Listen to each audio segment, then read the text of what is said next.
Assalamualaikum warahmatullahi wabarakatuh. Selamat siang dan salam sejahtera untuk kita semua. Kepada para dewan juri yang terhormat, perkenalkan saya Amelia Anggrini dari SMA Negeri 56 Jakarta. Di sini saya selaku pembicara pertama dari tim oposisi. Saya menolak tegas dengan mosi, dewan ini akan mewajibkan orang tua untuk mengikuti tes kelayakan sebagai syarat memiliki anak. Sebelum memasuki ke bagian argumen, saya akan membidas terlebih dahulu pernyataan dari tim pemerintah atau tim pro. Di sini tim pemerintah menyatakan bahwa pola asuh yang salah dalam mendidik anak akan mendatangkan berbagai masalah besar di masa yang akan datang. Namun, mengapa tim pemerintah hanya berfokus kepada hal parenting dan finansial saja? Bagaimana dengan uji kelayakan tersebut? Namun, suatu saat keadaan ekonomi suatu keluarganya akan menurun dan bahkan akan mendatangkan masalah-masalah lain. Orang tua akan memiliki sifat temperamental atau bahkan ia akan melakukan perjudian dan mendatangkan masalah-masalah lain seperti utang piutang dan akan malah menyengsarakan keluarga tersebut. Lalu untuk parenting, apakah dengan uji kelayakan tersebut dan hasilnya adalah ia layak untuk memiliki anak, apakah kesehatannya dijamin stabil ataukah nanti ketika ia memiliki anak dan anak tersebut memiliki suatu penyakit kelainan atau penyakit bawaan dari lahir, apakah pola asuh yang ia isi di kuesioner tersebut akan sama dengan pola asuh yang ketika ia memiliki anak yang tidak sesuai dengan keinginannya? Mengapa pemerintah tidak memfokuskan saja kepada program yang telah diselenggarakan, yaitu berupa program keluarga berencana atau KB? Dengan KB, seseorang akan berpikir kapan ia pantas untuk memiliki anak atau bahkan kapan ia memiliki finansial yang stabil atau akan tetap stabil ketika ia memiliki anak. Dengan artian dia akan menaksirkan apakah keadaan finansialnya akan tercukupi atau kebutuhan anaknya tercukupi seperti kebutuhan sehari-hari, kebutuhan pendidikan, dan kebutuhan yang tidak terduga untuk anaknya nanti. Hal tersebut juga akan membatasi populasi di Indonesia, yang dimana Indonesia sendiri menjadi negara dengan tingkat populasi tertinggi di dunia keempat yang memiliki banyak sekali populasi manusia. Dengan KB, seseorang akan membatasi dirinya untuk hanya memiliki 2 anak saja seperti yang dianjurkan untuk pemerintah.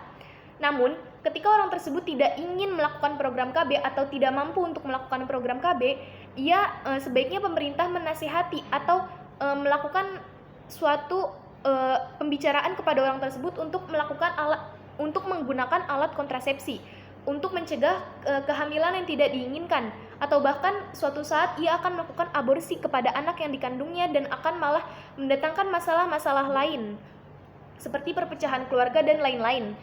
Dengan uji kelayakan pun, jika hasilnya ternyata ia pantas untuk memiliki anak, namun ternyata anak dalam keluarga tersebut sudah banyak, ia akan tetap merasa pantas karena ia berhasil melakukan tes yang diadakan oleh pemerintah dan ternyata ia pantas untuk memiliki anak.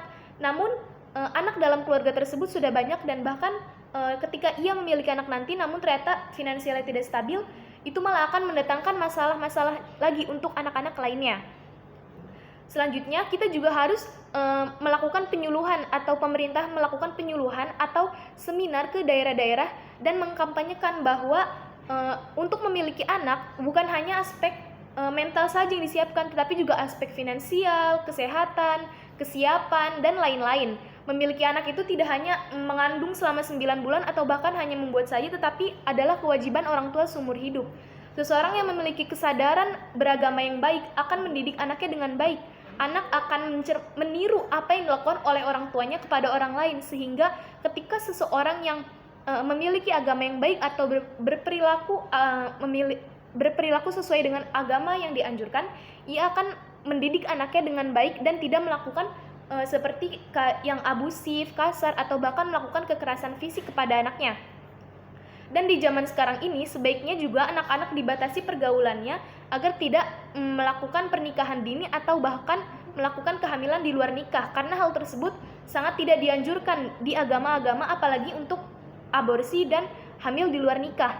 Hamil di luar nikah itu sangat tidak dianjurkan karena anak-anak sendiri yang hamil di luar nikah, kesiapannya belum sangat stabil dari segi emosi, finansial, atau bahkan ia akan melakukan kejahatan-kejahatan lain seperti membunuh anaknya atau bahkan seseorang lelaki yang membunuh pasangannya dan juga calon anaknya.